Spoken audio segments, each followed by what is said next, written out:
Hello, everyone. We're moving on to Chapter 3 in Statistical Methods for Rates and Proportions, Assessing Significance in a Fourfold Table. So we're going to be talking about the introduction in this video of Section 3. I'll call it 0, even though it's not numbered in our book. Okay, so we're going to create a data frame that corresponds to the table 3.1. And if we do that, we can see that we have some people who have characteristic A present, some people who have characteristic B present. And then we can reorder the levels in our factor by telling it that we want to see the present first and the absent second. So that's what I'm doing in these next 3 lines. And we can recreate the table just by using the function table. And by doing that, I can see exactly what's in table 3.2, right? We have 15 people who have characteristic A and characteristic B, 135 people who have characteristic A but not characteristic B, 10 people who do not have characteristic A, but they do have characteristic B, and then we have 40 people who do not have either characteristic. Okay. So using the formulas in the book, we can set up N11, N12, N21, and N22. We're going to use the square brackets on T to say, give me the first row, the first column. Give me the first row, second column, the second row, first column, and the second row, second column.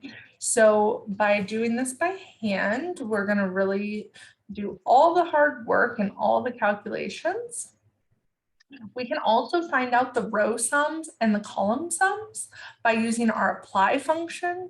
We're going to find the sum of the rows of T. That's why we have T, 1, sum. So it tells me the object I'm looking at, whether I want the rows or columns, and the function I want to apply. So to get the row sum, we see that that's 150 versus 50. And we can assign N1 dot and N2 dot to be the first and second item. Okay, and then we can do the column sums once again by using the apply function. And then we're telling it, do this to T, do it on the columns, and find the sum. So to get the column sums, I get 25 and 175. This corresponds to everything, remember, in table 3.2. So I can get N.1 and N.2, okay? And then N.dot is going to be the sum of all 4 of those things, and there should be 200 people. All right. Everything is saved, and I can get the chi-square test statistic that is given in 3.1 of our textbook, equation 3.1. So it's N.dot times the absolute value of N11, N22 minus N12, N21, and then we have the continuity correction, and we square the numerator, and then we divide that by all of the marginals, N1 dot, N2 dot, N.1, N.2. So to get our chi-square test statistic, we find that to be 2.58.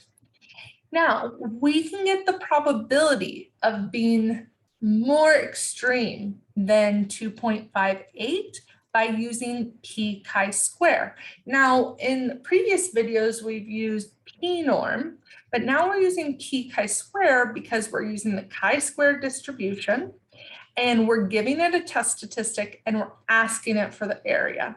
In this case, we're also going to have to define the degrees of freedom, which is the number of rows of T minus 1 times the number of columns of T minus 1. And we're going to say lower tail equals false because remember, we want that upper tail probability. So p chi-square is similar to looking up on chi-square tables for particular degrees of freedom, going and finding your test statistic, bounding your test statistic, going and finding the area associated with that. But I can just do this directly in R, and I get a value of 0.1085. Now, for this same test, I can do all of those steps in one. So literally everything that I just hand coded, I can do in one line. And that is using the function chi-square.test. When I do chi-square.test of the table that we created of characteristic A and B, so I'll just show you the table once again, right? This is whether or not A is present or absent, whether or not B is present or absent. And then I can just do chi-square.test of T, and it automatically gives me my test statistic of 2.58, and it gives me the same p-value of 0.1085. It's still a very good exercise to be able to make sure that what R is automatically giving you is what you think it should have given you by the formulas, and someone had to code this in. But I just wanted to show you guys that you can take the time to code it by hand using the formula. And that would be similar to if you were doing this by calculator for some reason that you didn't have a computer available.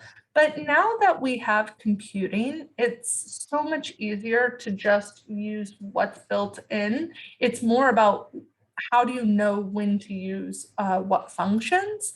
But in this case, it's really straightforward and a lot easier than doing it by hand. I definitely prefer to use the shortcut when I'm working because there's not a lot of use for me while I'm working to do all the hand-coded stuff when there is a shortcut. So hopefully you guys will start to learn some of those shortcuts as well so that it'll be faster when you guys are working as statisticians. So I hope you've learned something today about fourfold tables, and I'll see you on the next video.